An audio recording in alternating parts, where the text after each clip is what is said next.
আল্লাহর বলা হল্লেটা কি? হল্লেটা কি সাত সকালে মেজাজটা খারাপ করে দিল? আল্লাহর পর আল্লাহ গাড়ি ঠিক মতো চালাইতে পারে না। এই তুই কেডা? এই পাড়ার ঘর পাড়া, এই এই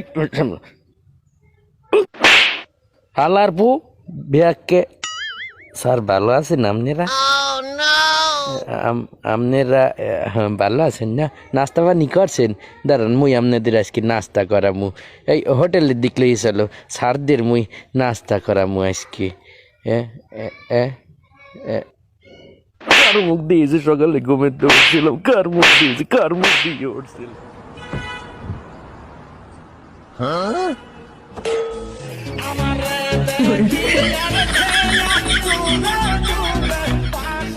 আমি নীতি কিছুই বুঝি না, এমনের মানুষ তারে মিলাইয়া দেও না, মিলাইয়া দেও